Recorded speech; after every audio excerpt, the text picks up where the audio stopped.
प्रेम मोहल्ला, जहाँ रहती थी मनोरमा। उनकी सुबह बहुत ही अनोखी होती थी, क्योंकि हर सुबह उनकी रसोई गपशप का अड्डा बन जाती थी। मोहल्ले में रहने वाली सुमन, माधुरी, रजनी और सुधा चारों अपनी अपनी रसोई का काम खत्म करके गपशप के लिए मनोरमा के घर आ जाती थी। सच तो ये था कि मनोरमा को लोगों की चुगली करने में बहुत मजा आता था, इसीलिए वो पड़ोसी औरतों को जानबूझकर बुलाती थी, ताकि मोहल्ले में क्या चल रहा है उसकी खबर मनोरमा को होती रहे। क्या कहा? सुमित्रा जी की बहू घर छोड़कर भाग गई? मुझे तो पहले ही पता था वो नहीं टिकने वाली उनके घर में। अरे उनके घर में घूंघट चलता है और बहू ठहरी मॉडर्न जमाने की। इतना लंबा घूंघट करके भला इस घर में कैसे रहती? कब तक रहती वो? सही कह रही हो मनोरमा। अरे हम सभी को ही सुमित्रा जी का चेहरा देखे हुए कई महीना गुजर गए। सुमित्रा जी खुद ही इतना लंबा घूंघट करके घर से बाहर निकलती हैं। हम तो खुद अजीब महसूस करते हैं उनसे बात करने में।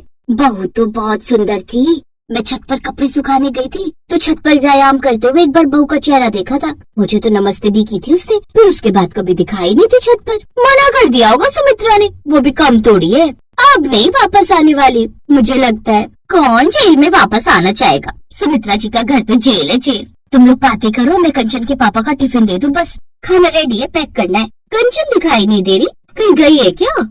वो उसकी सहेली का जन्मदिन है तो उदयपुर जाकर मना रहे हैं, वहीं गई है। चलो अच्छी बात है, बच्चे घूम फिर आते हैं, सही रहता है। वैसे भी सारा दिन कॉलेज में पढ़ाई करते करते दिमाग भी तो खराब हो जाता है। वही तो, इसीलिए मैंने बोला कि तू घूमा। अब मुझे तो इतना टाइम मिलता नहीं है। कंचन के पापा और सुमित दोनों ही नौकरी वाले हैं। सुमित भी ऑफिस से रात को देर से आता है। शनि इतवार की छुट्टी मिलती है तो वो अपने छुटपुट काम निपटा लेता है। मनोरमा, तुम भी सुमित के लिए कोई अच्छी लड़की ढूंढ लो। बहू आ जाएगी तो तुम्हें भी रसोई से छुट्टी मिल जाएगी। अरे बहू तो मैं ढूंढ ही लूंगी, पर रसोई से छुट्टी ले ली तो हमारा गपशप का अड्डा कहाँ जाएगा? ये भी तो जरूरी है, वरना मोहल्ले की खबरें कहाँ से ढूंढेंगे?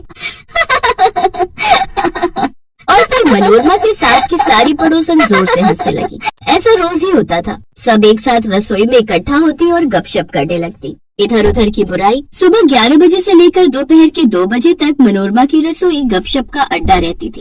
एक सुबह जब मनोरमा की रसोई में गपशप चल रही थी, तभी मनोरमा की नजर अपनी रसोई की खिड़की के बाहर एक औरत पर जाती है और फिर शुरू होता है चुगली का टॉपिक। कहाँ देख रही हो मनोरमा? सुलेखा नाम है उसका, कल ही मोहल्ले में किराए पर घर लिया है। सुना है थोड़ी कैरेक्टरलेस है। क्या कहा? कुछ गलत काम करती है क्या? पता नहीं, पर इसके घर में हर समय आदमी आए रहते हैं। एक जाता है तो दूसरा आता है। वैसे अकेली रहती है। अच्छा बताओ तो, हमारे मोहल्ले में गंदगी फैलाने के लिए आ गई है। इस पर नजर रखनी होगी, कहीं ऐसा ना हो हमारे घर के बच्चों को बिगाड़ दे। बात करते करते मनोरमा कुकर में दाल चढ़ाने लगी। अरे नमक खत्म हो गया, तुम लोग बैठो, मैं साथ वाली दुकान से लेकर आती हूँ। अरे हम लोग ला देते हैं। नहीं नहीं, वैसे भी तो लाना ही है, मैं 2 मिनट में लेकर आती हूँ। मनोरमा पड़ोस की दुकान से नमक लेने के लिए चली जाती है। मनोरमा ने देखा कि सुलेखा सुमित से बात कर रही है। मनोरमा गुस्से में आ गई। सुमित, ओ सुमित, वहाँ क्या कर रहा है? आज तेरी छुट्टी है तो ये कि तू सड़क पर किसी से बात करके अपना समय बर्बाद करेगा? जा अंदर जाकर नहा धो ले। मम्मी ऐसी कोई बात नहीं है, ये बिजली वाले के लिए पूछ रही थी, मैंने नंबर दे दिया है। Thank you Sumit. नमस्ते आंटी। सुमित घर के अंदर चला गया और मनोरमा सुलेखा पर बरस पड़ी। नमस्ते। और तुम क्या समझती हो खुद को? हमारे मोहल्ले में आकर ऐसे रात चलते हमारे बच्चों से बात करोगी? तुम्हें पता भी है ये कौन है? आंटी जी, मैं बस बिजली मिस्त्री का नंबर पूछ रही थी और सुमित ने मेरी मदद की। इसमें गलत क्या है? गलत क्या है? तुम्हें शर्म नहीं आती? अकेले रहती हो और सड़क पर लड़कों से बातें करती फिरती हो। हम शरीफों का मोहल्ला है ये, यहाँ ऐसी हरकतें बर्दाश्त नहीं की जाएंगी। आंटी जी, आप मुझे जानती तक नहीं और आपको ऐसे लांछन लगाने का कोई हक नहीं। मैंने कोई गलत काम नहीं किया है। गलत काम? तुम्हारे घर में तो हर वक्त आदमी आते जाते रहते हैं। मोहल्ले में गंदगी फैलाने आई हो तुम। मैं तुम्हें बता रही हूँ, अपनी हद में रहो वरना अंजाम अच्छा नहीं होगा। मनोरमा नमक लेकर घर आती है। क्या हुआ मनोरमा, इतने गुस्से में क्यों? और नहीं तो क्या, वो मेरी किराएदार सुलेखा अभी सुमित से बात कर रही थी। मैंने अपनी आंखों से देखा है। क्या सुमित से? हाँ, कह रहा था कि बिजली वाले का नंबर पूछ रही थी, पर मुझे पता है सब ढोंगे हमारे बच्चों को बिगाड़ने आई है ये। हे भगवान, ये तो सच में बहुत गलत है। मैंने तो पहले कहा था उस पर नजर रखनी चाहिए। अब तो मैं उस पर पूरी नजर रखूंगी। उसे पता चलेगा कि मनोरमा से पंगा लेना कितना भारी पड़ सकता है। हमारे मोहल्ले को गंदा नहीं करने दूंगी मैं। अगले कुछ दिनों तक मनोरमा और उसकी सहेलियां सुलेखा पर कड़ी नजर रखती हैं। हर सुबह रसोई में सुलेखा ही गपशप का मुख्य विषय होती थी। कंचन, ज्यादा देर बाहर खड़ी मत हो, मुझे नहीं पसंद सुलेखा का तुम्हारी तरफ देखना। अरे वो सही औरत नहीं है, बदनाम है पूरे मोहल्ले में। मम्मी क्यों किसी पर फालतू इल्जाम लगाते रहते हो? आपने तो सुनी सुनाई बातों पर विश्वास कर लिया। क्या पता सुलेखा दीदी नेचर की अच्छी हो। अब तो उनकी मम्मी भी उनके पास रहने आ गई है, मैंने कल ही देखा है। कंचन कॉलेज जाती है और फिर से शुरू हो जाता है मनोरमा की रसोई में गपशप का टॉपिक। मनोरमा, जब से सुलेखा मोहल्ले में आई है हम सबका रसोई में गपशप का टॉपिक ही बदल गया है। हम हर समय सुलेखा की बातें करते रहते हैं। पहले कितना हंसते रहते थे। मेरा तो मन करता है हम सब मोहल्ले वाले मिलकर इस सुलेखा को यहाँ से निकलवा दे।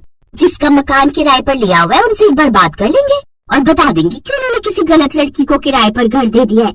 मनोरमा और सारी पड़ोसन सुलेखा को देखकर बातें करने लगी। उन्होंने सोच लिया था कि अगले दिन ही वो मकान मालिक से बात करके सुलेखा को वहाँ से निकलवा देंगी। पर उसी शाम कॉलेज से लौटते हुए मनोरमा की बेटी कंचन का एक्सीडेंट हो गया। सब लोग घबराए हुए अस्पताल पहुँचे। देखिए अनिल जी, आपकी बेटी के सर से काफी खून बह गया है। हमें खून चढ़ाना होगा, पर हमारे हॉस्पिटल में आपकी बेटी के ब्लड से मैच करता ब्लड नहीं है। आपको तुरंत ही ब्लड अरेंज करना होगा। मनोरमा, हम सब में से किसी का भी ब्लड हमारी बेटी के ब्लड से मैच नहीं कर रहा। अब क्या होगा? हमारी बेटी को खून कौन देगा? सुनो, तुम अपने दोस्त और रिश्तेदारों में पता करो, मैं मोहल्ले में पता करती हूँ। हे भगवान, मेरी बच्ची को बचा लो। मेरी बच्ची के लिए खून बने, मेरी बच्ची के लिए खून मिल जाए। जहाँ पहले मनोरमा की रसोई गपशप का अड्डा बनी रहती थी, आज उसी रसोई में खड़े होकर मनोरमा अपनी सहेलियों से अपनी बेटी को बचाने के लिए खून मांग रही थी। मनोरमा, हम सब ने अपना खून चेक कर लिया। हमारे परिवार में से हम में से किसी का खून कंचन के खून से नहीं मिल रहा। हम सब कोशिश कर रहे हैं, भगवान पर भरोसा रखो, कंचन बिल्कुल ठीक हो जाएगी।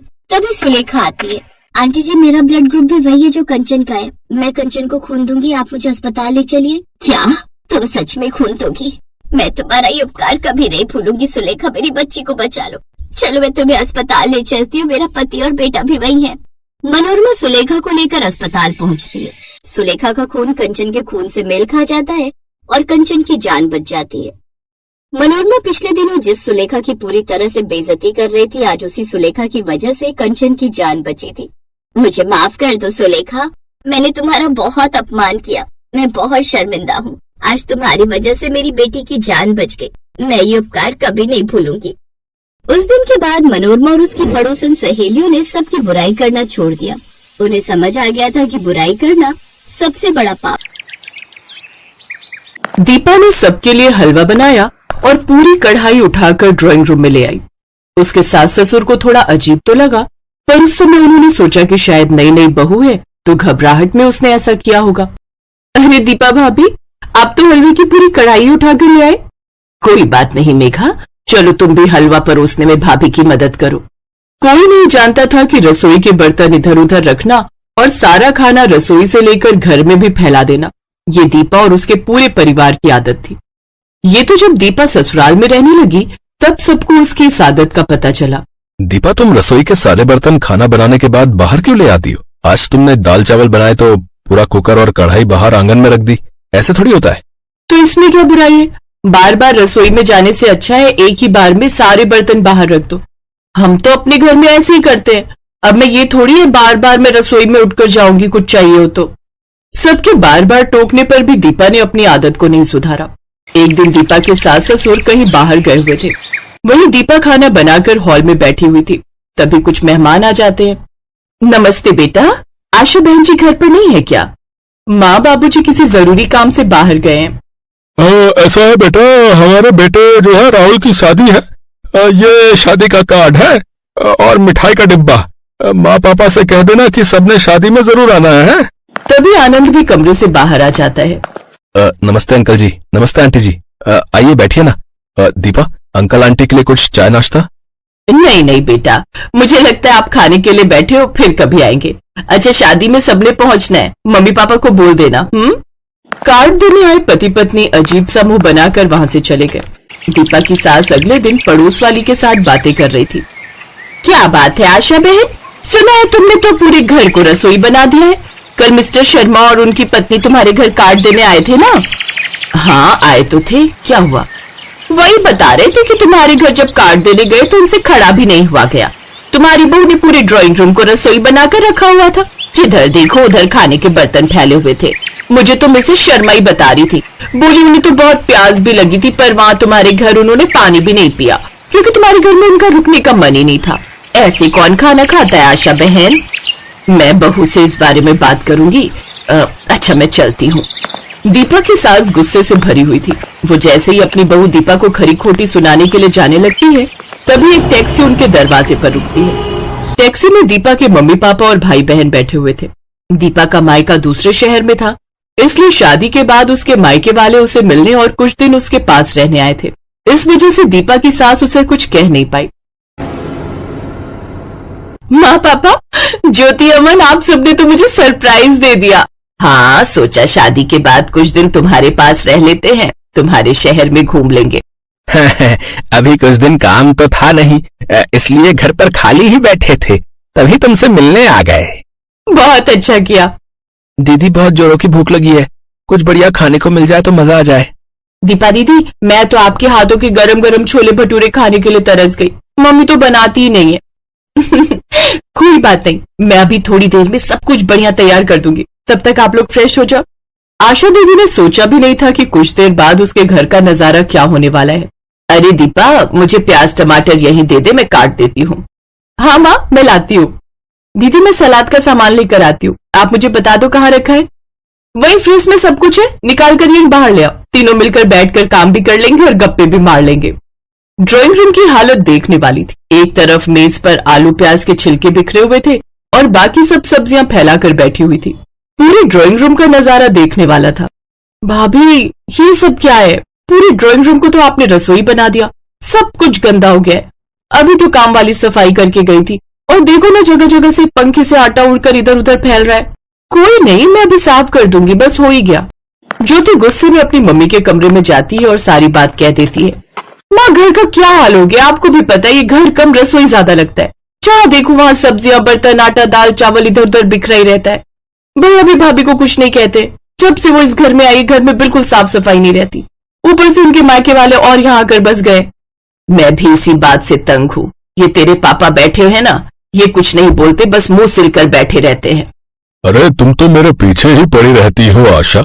मैं क्या बहू के घर वालों को ये जाकर कह दूं कि वो यहाँ से चले जाएं? हैं? तुम भी कैसी बातें करती हो। थोड़े दिन की बात है, संभाल लो। जब वो चले जाएंगे तब हम बहू से बात करेंगे। एक दिन दीपा रसोई में खिचड़ी बना रही थी। उसने खिचड़ी बनाई और गरम गरम कुकर लाकर ड्राइंग रूम में रख दिया और अंदर बर्तन लेने के लिए चली गई। तभी दीपा की सास अलमारी से कुछ सामान निकालने आई। उस समय ड्राइंग रूम में कोई नहीं था, बस दीपा की सास आशा ही थी। अचानक कुकर फट गया। आशा को अस्पताल लेकर जाते हैं। घबराने की कोई बात नहीं है, मैंने आशा जी के हाथ पर दवाई लगा दी है, कुछ दिनों में आराम आ जाएगा। ये सब दीपा भाभी और इनके मायके वालों के कारण हुआ है। अगर इनमें जरा सी भी समझ होती तो ये इस तरह से लापरवाही ना करती। आज अगर माँ को कुछ हो जाता ना, तो बस मैं तो इनसे बिल्कुल रिश्ता तोड़ देती। सबका मूड खराब था क्योंकि जो भी हुआ था बहुत गलत हुआ था। दीपा और उसके मायके वाले भी थोड़े घबराए हुए थे। उन्हें डर था कि कहीं वो दीपा के साथ कुछ गलत ना करे। दीपा के मम्मी पापा और दीपा बहुत शर्मिंदा थे। समधन जी, जो भी हुआ बहुत गलत हुआ, पर आप हम सबकी गलतियों की सजा हमारी दीपा को मत देना। हम वादा करते हैं हम कभी भी यहाँ नहीं आएंगे। हम दीपा से दूर रहेंगे, पर आप दीपा को हमारे साथ मत भेजना। दीपा की आंखों में आंसू आ जाते हैं। दीपा फूट फूट कर रोने लगती है। दीपा बहू, मैंने तुम्हें कब कहा कि यहाँ से जाओ? मैंने तो कुछ भी नहीं कहा। गलती तो हर किसी से होती है, और फिर देखो तो मैं बिल्कुल ठीक हूँ। पर आगे से ध्यान रखना, जो चीज जहाँ के लिए बनी होती है हमें उसका इस्तेमाल वही करना चाहिए। चलो अब चुप हो जाओ, और आप सब भी इस तरह की बातें मत कीजिए। ये आपका ही घर है और जब भी चाहे आप यहाँ आ सकते हैं। और अभी आप सभी यहाँ से नहीं जाएंगे। अगले हफ्ते दीपा का जन्मदिन है, उसके बाद ही हम आपको जाने देंगे। माँ जी, आपको कैसे पता मेरा जन्मदिन है?